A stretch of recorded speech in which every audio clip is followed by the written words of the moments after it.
wrap up the pod, you can go ahead and tee it up with conference realignment. One thing is for sure happening, and then I'll have some news that's kind of adjacent to it. But Loyola Chicago, Parrish, became official this afternoon. Loyola Chicago is leaving the Missouri Valley Conference to join the Atlantic 10. And this is something we were working on all day long. While I was in shoot around and Zoom calls and doing HQ about Paulo Banchero, this was like all getting final. It was finalized, but it was like we were working on getting everything ready to go. All day long and dealing with a lot of phone calls and a lot of text messages. So yeah, this has been a busy second Tuesday of the season, and I think it's undeniably a great move by the Atlantic 10. You add the Chicago market, and I'm not trying to pretend that Loyola Chicago is the Cubs or the Bears in the Chicago market, but you get the Chicago market. It's a program that was in the 2018 Final Four, was in the Sweet 16 last season, and as of earlier today, this was true. I'll double check it now to make sure it remains true. Loyola Chicago is 33rd at KenPom. That is 2 spots ahead of St. Bonaventure and also ahead of every other Atlantic 10 member.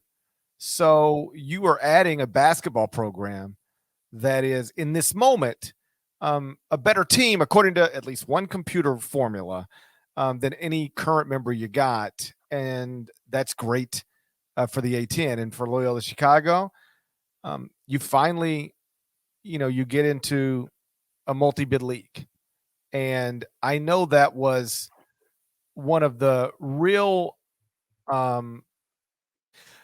listen, you're probably leaving Loyola Chicago for Oklahoma no matter what. Mm-hmm. But I know that Porter Moser is really close with John Gallagher at Hartford. They're like probably on a group text right now.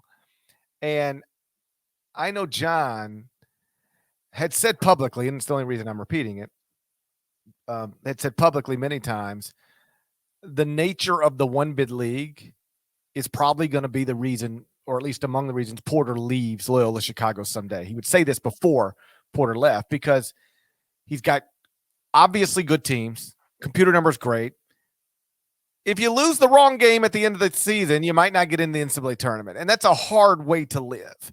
And Porter had already turned down jobs or declined to pursue jobs in multi-bid leagues to remain in what was largely the MVC, usually, not always, but usually a one-bid league.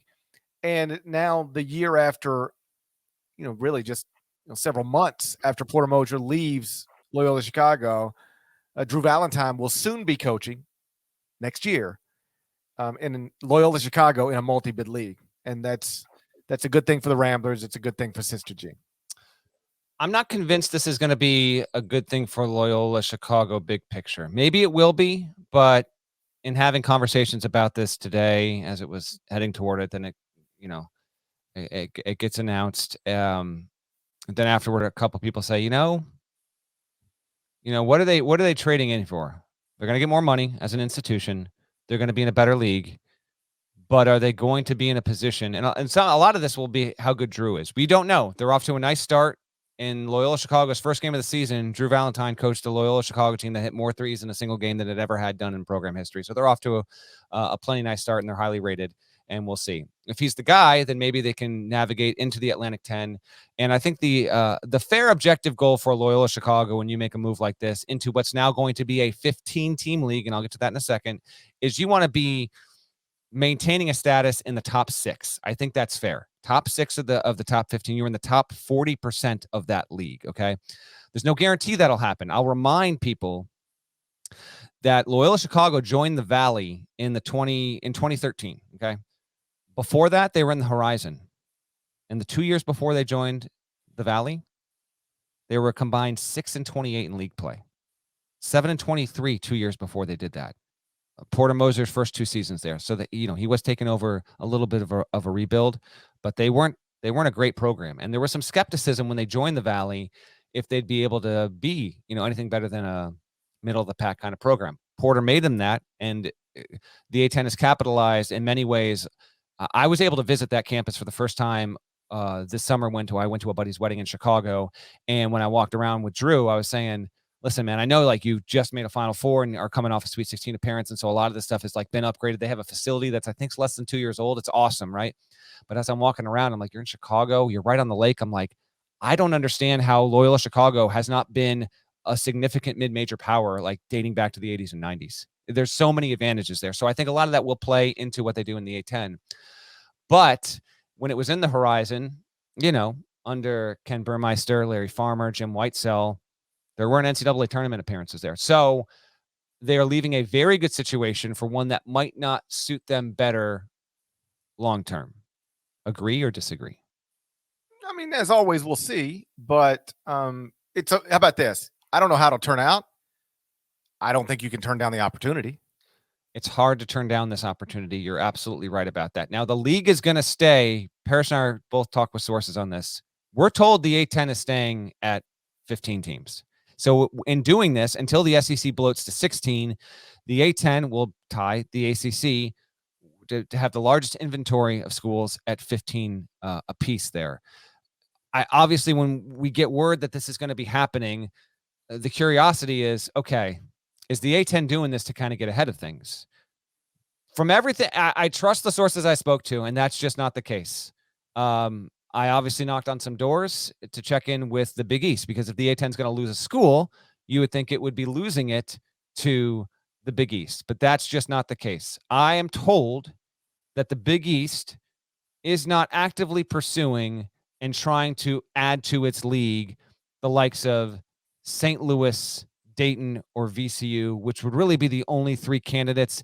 And St. Louis, because of its connection, frankly, as a religious institution, would be, and its facilities, it just built new stuff. It would be, Dayton would seem to be the most obvious one, but in talking to people, if it was going to be any A10 program, St. Louis is probably the one it would be to be in a new market, travel-wise, all that. But I'm told that's just not on the table. The Big East, if it even expands, only views Gonzaga as the school that gives it more value, more juice, brings more money to the conference. Is that ever going to happen? It's on the other side of the country. Who knows if it will? It's got an 11-team setup. They have a double round robin, and they like where they're at. They're in the middle of trying to restructure a new TV deal. These things will play a big factor. But I can just tell you, having spoke to multiple sources that know their stuff earlier on Tuesday, barring the president's doing something on, under the thickest of cloaks right now, that's just not on the cards. I do think they're going to still try and see if Gonzaga can happen, and because I think Gonzaga is going to want to get out of its current situation. But the A10 is going to stay firm at 15 schools, with Loyola Chicago joining next year, and probably a good thing. Probably going to help yourself on the whole if you can keep this 15-team union, getting maybe one more bid on average per year. But as you well know, Parrish, this also means the league is destined to have 5 irrelevant teams at least. Just Drek at the bottom that will bring the league down. The ACC already deals with this. It's a really good league and have really good schools at the top. But when you look at the teams that are going 11, 12, 13, 14, 15, and you compare them to the rest of the landscape there, some of those teams, they drag the ACC down. They prevent the ACC from being the number 1 and often the number 2 rated team in college basketball. So just keep an eye on that. Before I get to the Valley fallout, any other thoughts from Loyola, A10, or anything I just hit on? Yeah, I guess I would just sort of reiterate, like, every point you make about like whether this will be a good thing long term for Loyola Chicago is obviously fair. I just tend to think about things like this, even in my own life. I go, okay, do we know how this is going to turn out? No. Could it possibly turn out not great? Yeah. But can I really turn down this opportunity? Do I just have to do it? And like, hopefully it goes well. But if it doesn't, I'll always look back to the day and go, I just couldn't turn down the opportunity. I had to do it. Even if it didn't turn out well, it was something you had to do.